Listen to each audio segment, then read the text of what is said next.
Rice, led by Scott Abell, is headed into Navy Marine Corps Stadium to face Navy this weekend.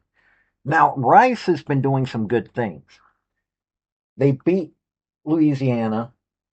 They lost some, not as embarrassing as you would think, to Houston, a Big 12 team. Beat Prairie View A&M really good. In Charlotte, they had a decent game. Rice is trying to show how good they are, but they're facing a Navy team that honestly, Blake Horvath, Alex Teska, I'm always going to talk about these players. Eli Heidenreich. This is a team that is 3-0, beat BMI, beat UAB, beat Tulsa at Tulsa. This is a team that's in they're driving their own narrative. They're driving their own car right now. Rice is doing a pretty good job of it too. Well, actually, you'll know what? This is going to be a good game. Navy's got a few defensive problems. Scott Abell is trying to turn Rice around. So this is a duo of teams that has a lot to work for in this game. This game is going to be important for both teams. And let me tell you something. Rice wants to be where they can not just get a bowl game, but be in the talk for the AAC championship. Navy, same thing. Last season, they had some disappointing things happen to them. Braxton Woodson had to come in and wasn't quite ready. This year, he looks to be. So even if Blake Corbat gets taken out, hey. So we're going to take a look at this game. Also, if you like college football, hit like and subscribe because I thought college sports, but college football is my love. Now, let's get into this. Hey folks, this is Paul with Redneck Sports. I want to thank you for viewing my video, and I want to give you one thought process. There was a famous coach at the University of Tennessee by the name of General Robert Neyland. He had 6 maxims, but number 2 maxim is what everybody should apply to their life. Play for and make the breaks. When one comes your way, score. That's how to live your life right there. Okay, since Rice is a visiting team, we're going to take a look at them first. Chase Jenkins, 269 yards passing. So their passing game is not the best in the world. 35 of 48, 72.9 completion rate, but only 2 TDs, 1 interception, been sacked 5 times. So they're able to get through that line. Drew Devilier, his backup is 4 of 5, 1 touchdown. But rushing, Quentin Jackson, leading rusher.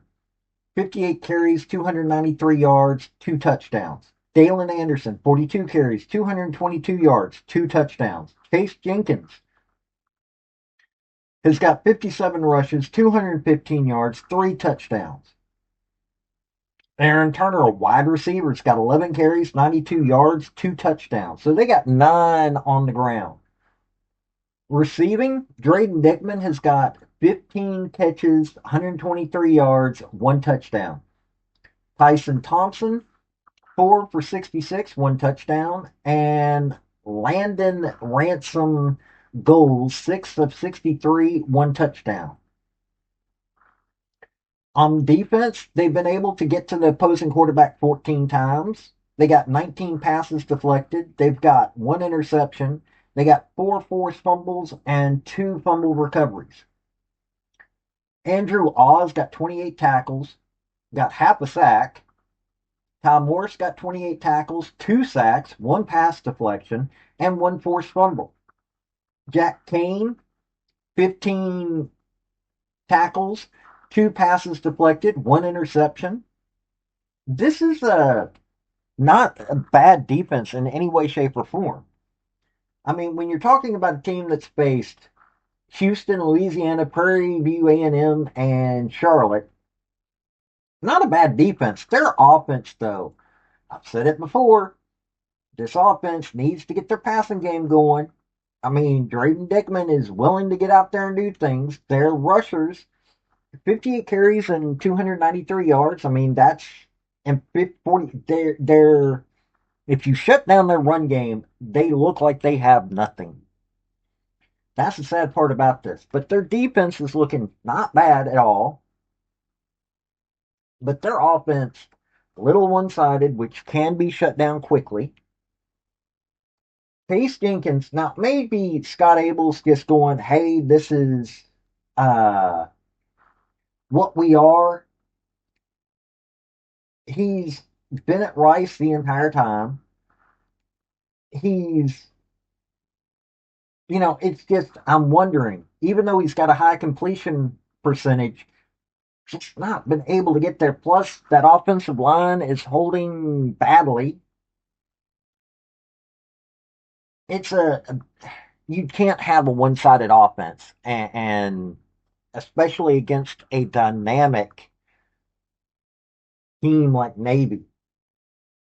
This shows you that yes, they are able to win. They're able to score, but a little harsh. Their defense, hey, they watch out for the pass. They're able to get in there when they need to. They're able to force some fumbles here and there. They're able to get to the opposing quarterback. So that's a good thing in a lot of ways, but a little bit of a weakness too. Now, Blake Horvath and Navy, they beat BMI 52-7, UAB 38-24, Tulsa 42-23. Blake Horvath, also not that great at passing. I mean, he is 72% completion rate, 18 of 25, got 3 touchdowns, but he's got 2 interceptions. So he's needing to calm down a little bit there. Been sacked once. Braxton Woods doesn't have any TDs thrown. He's got 26 yards in there. But now on the ground, Alex Teska, 45 of 270 for 272 yards, 4 touchdowns. Blake Horvath, 41 rushes, 245 yards, 3 touchdowns. Eli Heinrich, a wide receiver, 24 for 209, 3 touchdowns. Brandon Chapman, 12 for 84, 1 touchdown. Shane Reynolds, 7 for 21, 1 touchdown. Michael Barrow, another wide receiver. They're wide receivers. Every player is a running back, even when they're not.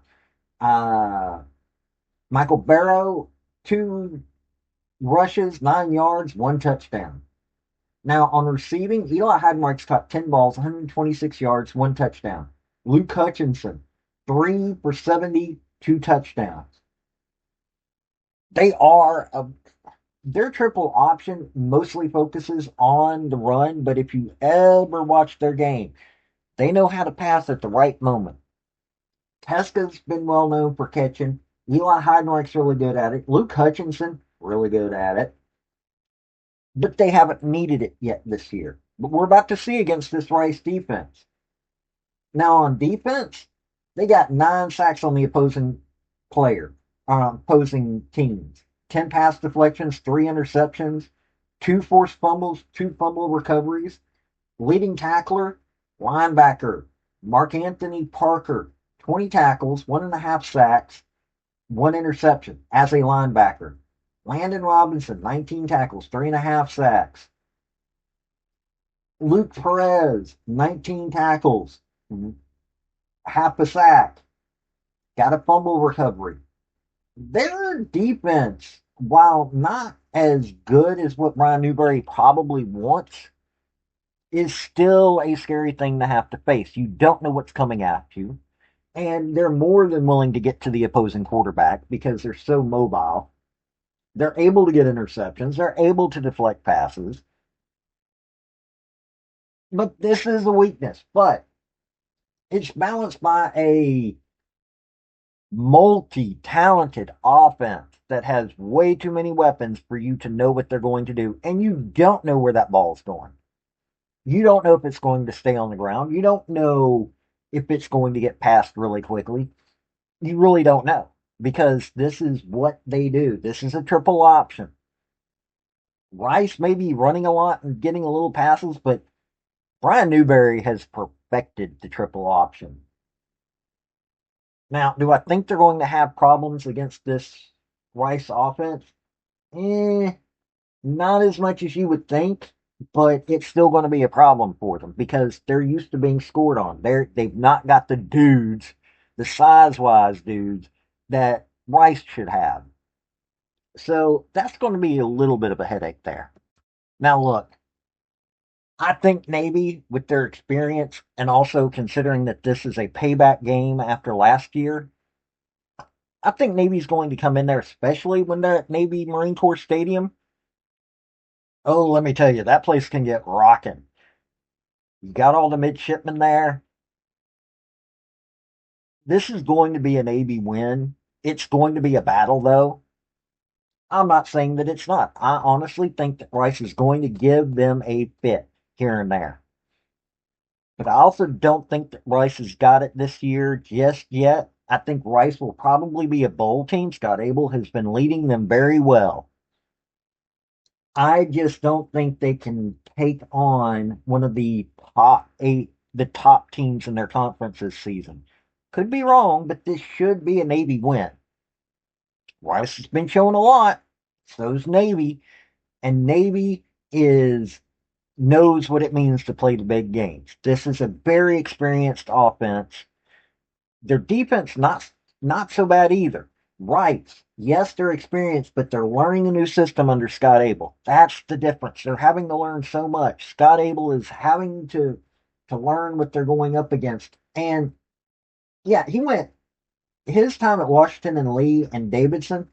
Hey, one heck of a record there. But he's got to learn how to deal with so many different offensive schemes and triple option. If you don't know how to handle it right, you're going to have problems. So that's why I think Navy's going to win this game. This has been Paul with Redneck Sports. Y'all have a good day now. Bye. I want to thank you for watching my video. And if you like what you saw, like, subscribe, and comment. Y'all have a good day now.